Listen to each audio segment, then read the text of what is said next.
అసత్యాలు చెప్పి అధికారంలోకి వచ్చిన కూటమి ప్రభుత్వం ప్రజల్ని మోసం చేసే ప్రయత్నాలు చేస్తోందన్నారు మాజీ మంత్రి పేర్ని నాని. శ్వేతపత్రాలు విడుదల చేస్తూ తప్పుడు ప్రచారం చేస్తున్నారని అన్నారు. సంపద సృష్టించి మరి పథకాలు అమలు చేస్తామని చెప్పిన చంద్రబాబు ఇప్పుడు రాష్ట్రం పరిస్థితి బాగోలేదంటూ చేతులెత్తేస్తున్నారని అన్నారు.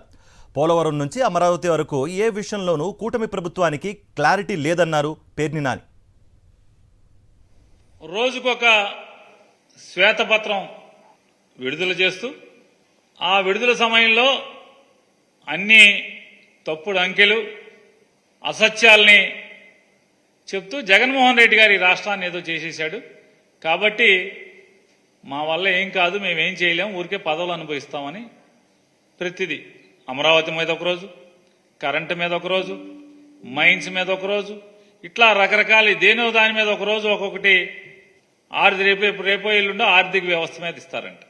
ఢిల్లీలో వాళ్ళ ప్రభుత్వమే చెప్తుంది 4 లక్షల పైచిలకు 4 లక్షల కోట్లు ఎంతో అప్పు చేశారు ఆంధ్రప్రదేశ్ రాష్ట్రం ఇప్పటికని చెప్తుంది.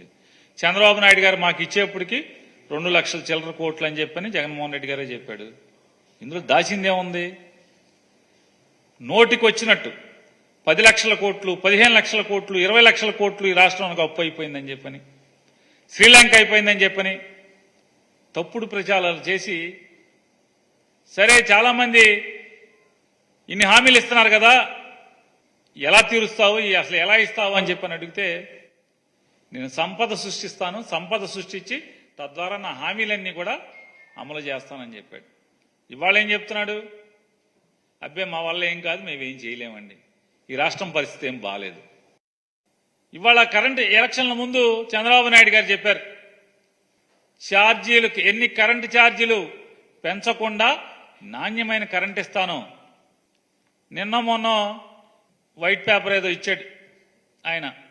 ఆ వైట్ పేపర్ ఎలక్ట్రిసిటీ మీద ఇచ్చినప్పుడు ఒక విలేకరు అడిగాడు, ఏమండి కరెంటు ఛార్జీ ఎన్నికల ముందు కరెంటు ఛార్జీలు పెంచకుండా, ట్రూ అప్ ఛార్జీస్ వేయకుండా నాణ్యమైన కరెంట్ ఇస్తా అన్నారు కదా చంద్రబాబు నాయుడు గారు, ఇప్పుడు అది ఇస్తారా అని. వెంటనే ఎవరు చెప్పారా నీకు, నేను చెప్పానా, మీ మైండ్ సెట్ మారాలయా అని ఏదో చెప్తున్నాడు.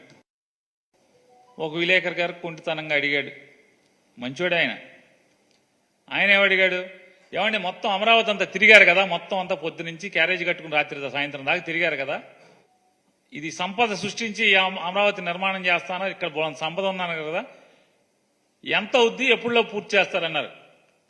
ఏం మాట్లాడతావే, నేను అదే ప్రశ్న నిన్ను అడుగుతున్నా, నువ్వు ఎప్పుడులో పూర్తి చేస్తావు, నువ్వు ఉంటే అమరావతిలో. ఇదో జెంటిల్మెన్ సినిమా లాగా ఉంది. వెంటనే లేచి మామూలుగా నాలాంటి ఉంటే అడిగాడు, అయితే నువ్వు రిజైన్ చేసి నాకు ఇవ్వు, నేను ఎప్పుడులాపు చెప్తానని చెప్పేవాడు. ఆయన అపర మేధావి, 40 ఏళ్ళ ఇండస్ట్రీ అనుభవజ్ఞుడు, 72% పోలవరం నేను నిర్మాణం చేసేసాను అని చెప్పేటువంటి ఆయన లెక్క ప్రకారమే 72 చేస్తే, మేమేమీ చేయలేదనుకుంటే మరి మిగతా 38% ఎంతసేపు? 2 ఏళ్లలో 78% కట్టినోడివి, మిగతా 30% ఎప్పటిలోపు కట్టాలి? పోనీ ఆ 28% ఎప్పటిలోపు కట్టాలి? పోనీ మేము ఒక 8% కట్టామనుకుందాం, నువ్వు చెప్పే లెక్కలు, నువ్వు దొంగ లెక్కల ప్రకారం. మేమైతే డ్యామ్ ఏమన్నా కడితే మేమే కట్టాం, స్పిల్వే పూర్తిగా పునాదులు ఆపు చెప్తే స్పిల్వే పూర్తి చేసింది మేము, నీళ్లు డైవర్షన్ చేసింది మేము, కాఫర్ డ్యామ్ కంప్లీట్ చేసింది మేము. చెవులకు ఇంపుగా మీరు వాగ్దానాలు చేశారో ప్రజలందరికీ, ఆ ప్రజలు కూడా హ్యాపీగా ఉండాలి. వాళ్ళు మాత్రం అన్హ్యాపీ, మీరు మాత్రం హ్యాపీ, బాగా ఫుల్ హ్యాపీగా ఉన్నారు మీరు. ఆ ఫుల్ హ్యాపీగా ఉన్న వాళ్ళని నేను ఎందుకు అడుగుతున్నానంటే, GOMS నెంబర్ 29, తల్లికి 15,000, తల్లికి వందనం. వాస్తవంగా ఈ పథకం ఎక్కడది?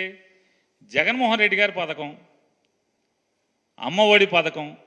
అమ్మఒడి పథకాన్ని పేరు మార్చి కాపీ కొట్టి తల్లికి వందనం జగన్మోహన్ రెడ్డి గారు ఒకరికే ఇచ్చాడు. మేము ఇంట్లో ఎంతమంది ఉంటే అంతమందికి, ఒకరైతే 15,000, ఇద్దరైతే 30,000, ముగ్గురైతే 40,000, నలుగురైతే 60,000. నిజమే, ఈ కూటమి ప్రభుత్వం చంద్రబాబు నాయుడు గారి ప్రభుత్వంలో తల్లికి వందనమే, తల్లికి మాత్రమే వందనం, పిల్లలందరికీ పంగనామాలు.